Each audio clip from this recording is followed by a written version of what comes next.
కాలం కలిసి రాకపోతే చేసిన తప్పుల ఒప్పుల అవన్నీ కూడా ఏ విధంగా వెంటాడతాయో ఈ రోజున వల్లభనేని వంశీ గారిని అయితే చూస్తే అర్థమవుతుంది. ఎందుకంటే ఒకప్పుడు ఆయన ఎంతో చాలా అత్యద్భుతంగా ఉండేటటువంటి ఒక వ్యక్తిగా ఉండేవారు.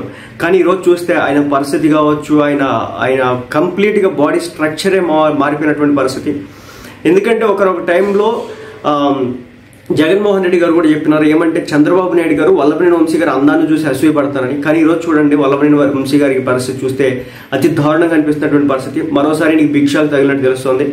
గన్నవరం మాజీ ఎమ్మెల్యే వైసీపీ నేత వల్లభనేని వంశీకి ఇవాళ మరో షాక్ తగిలింది.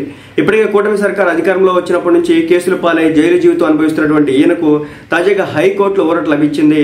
అయితే దీనిపై గుర్రుగా ఉన్నటువంటి ఏపీ ప్రభుత్వం వాళ్ళ కీలక నిర్ణయం తీసుకుంది. దీంతో వల్లభనేని వంశీకి మరోసారి కష్టాలు తప్పేలా కనిపించట్లేదు. కృష్ణా జిల్లాలో అక్రమ మైనింగ్ కు పాల్పడిన కేసులో ముందస్తు బెయిల్ కోరుతూ మాజీ ఎమ్మెల్యే వల్లభనేని వంశీ గతంలో హైకోర్టులో పిటిషన్ దాఖలు చేస్తున్నారు. ఈ పిటిషన్ పై విచారణ జరిగినటువంటి హైకోర్టు వంశీకి ఊరటనిచ్చింది. అయితే మిగతా కేసుల విచారణ ఎదుర్కొంటూ జైల్లో ఉన్నటువంటి వంశీ గారు జైలు నుంచి బయటకు వచ్చే పరిస్థితి లేకుండా పోయింది. ఆ తర్వాత అనారోగ్య కారణాలతో ఆసుపత్రిలో చికిత్స పొందేందుకు మాత్రం హైకోర్టు అనుమతి ఇచ్చింది. దీంతో ప్రస్తుతం వంశీ గారు చికిత్స తీసుకుంటున్నారు. ఇప్పుడు ప్రభుత్వం హైకోర్టు గతంలో వంశీ గారికి ఇచ్చినటువంటి ఊరటపై సుప్రీంకోర్టును ఆశ్రయించాలని నిర్ణయించింది. ఈ మేరకు పబ్లిక్ ప్రాసిక్యూటర్ కు అనుమతి మంజూరు చేస్తూ హోంశాఖ కార్యదర్శి జీవో జారీ చేస్తున్నారు. దీంతో ప్రభుత్వం త్వరలో సుప్రీంకోర్టులో ఈ మేరకు అప్పీల్ పిటిషన్ దాఖలు చేసేందుకు సిద్ధమవుతుంది. ఈ నేపథ్యంలో వంశీ విషయంలో సుప్రీంకోర్టు తీసుకునేటటువంటి నిర్ణయం కీలకం కాబోతుంది.